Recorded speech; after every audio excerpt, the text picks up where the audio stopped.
Allez, coup d'envoi, session Freestyle avec Marvin, MN du 7-1. Yeah, MN du 7-1. Yeah, 14 ans. Yeah, 1. Yeah. En live, freestyle sur Skyrock. Mon but est de vous kécho, perso. Je sais que positivement quelques personnes voudraient me pécho. Depuis le temps t'as essayé, tu ne perces pas, ton rap est chaud. Rendez-vous sous la cheminée, je vais te montrer de quel bois je me chauffe. Yeah, arrête, je vais bégère, de toute façon ton rap est fait pour ma feuille à carreaux et légère. Cela ne m'empêche pas d'écrire du lourd. Oh, ne te promène pas dans les bois si t'as peur du loup. Pour moi c'est dit, c'est fait, c'est clair et net. Si tu perds, you lose. Pas de match amical, donc pas de fair play. Récompenser celui qui pourra me faire taire. Je suis pas là pour les thunes, je veux que me faire plaisir. Après je décampe, il faut pas que je perds l'aise. Faut que t'as à bout si je peux me le permettre. T'es à bout, t'as fait moins de 13 mètres. T'es à la bourre, t'as mal le mytho serre-tête. Je te réserve des coups, tu te sauves à perpète. Je te respecte pas si t'es mongol. Je te respecte si t'es un mongol fier. Pas étonnant que je prends la grosse tête. Je veux m'envoler comme la montgolfière. Rappelle la vérité, ouais, pendant que tu y es, t'as abandonné, donc t'as beau le faire. Je suis trop proche de tes proches, j'ai cramé le lit de ton beau-frère. Quand je passe, t'es qu'un soumis. Je vais te Kenny, ouais, j'ai une vie de merde, je garde le sourire. Me compare pas à Kenny West, t'es aimable et défait de soucis. Ah, si, M17, yeah. C'est parti. Yeah, je compte aller au-delà de mes limites. Je fais pas de mimi, craquer le mimi, photo souris. Non, t'es pas mimi, hein, et t'es pas mimi. J'ai des silmis, je m'en fous s'il m'ignore un midi. Punchline, tu es trop loin, you can see me. Au niveau des chiffres, 5 freestyle, donc 5 bombes. Peut-être que je pèterai le million, chaque les rageux seront nombreux. T'inquiète, je gère tout, prépare juste ta tombe. Tu roules, fais gaffe au trou, j'attaque, j'attends pas que tu tombes. Écoute ta reme, en place elle t'a remis. Et toi tu te remas, tu vas te manger le remue. Je prévois ta remo, non je suis pas gentil. Je suis comme le vendeur de téléphone, je te le garantis. Tu fous rien, et le temps passe, c'est pas toi qui impose tes règles, donc remets vite ton temps pax. Bré, des phrases, ouais t'en taxe. Je laisse des marques, je suis démarqué, mais là moi dans l'axe. Ton jardin est vide, tellement que tu jettes trop de fleurs. Viens là, évite, abuser comme t'as trop peur. Donc c'est pas pour les gens qui ont peur, et ni les gens vont peur, qu'on me croit ou pas, je m'en beurre, mais sache que j'ai un bon cœur. Tu travailles sans heures, on te prend pour un menteur. Tu sens pas la rose, mais la menteuse, à la montée ou la pente pigée. Seul Dieu peut me guider, j'évite les visites guidées. Je suis juste trop loin pour toi, pas de magie d'invisibilité. J'ai pris un abonnement de punchline, je suis illimité, je suis dans le calme de la calmance, toi t'es dans la calamité. Je vois que tu galères, d'un zonard tu as l'air. Ne crois-tu pas qu'il est temps de te mettre au boulot? Tu fais que de la merde, tu dois être aux toilettes. Maintenant je comprends pourquoi t'es souvent au bout du rouleau. Et j'en ai dit des mots. On va en rester là, ouais coupe la vidéo. Merci, il est sérieux. Merci. Lui aussi il est oranais.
camisa do Corinthians é outra fita, é meu manto. Foda-se as pesquisas, é a maior do Brasil. Um bando de louco, me diga quem não viu. É foda, nação corintiana. Grita firme, grita forte, grita alto. Colocamos até um louco na porra do Planalto. Mais de 100 anos de títulos, glórias. Uns lembram o Pelé, outros nem tem memória. Campeão mundial em 2000, entregue pela FIFA. Inveja foda, nós entende, cês querem argumentar. Mais de 30 milhões, eu quero ver quem vai contar. Cê já sabe quem enche o estádio inteiro e não tem pra ninguém.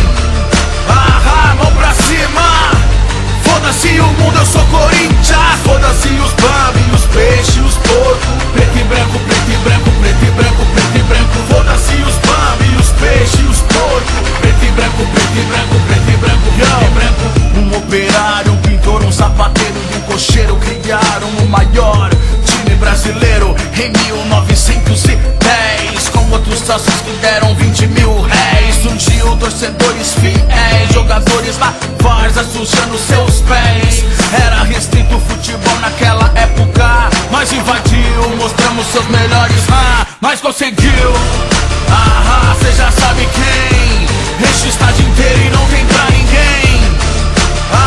Mão pra cima. Foda-se o mundo, eu sou Corinthians. Foda-se os bambi, os peixes, os porcos. Preto e branco, preto e branco, preto e branco, preto e branco. Foda-se os bambi, os peixes, os porcos. Preto e branco, preto e branco, preto e branco, preto e branco. Eu sou corintiano roxo, não vou negar. Eu fiquei roxo de tanto comemorar. Pode perder, pode ganhar. Eu sou Corinthians, eu nunca vou te abandonar. Eles podem achar que é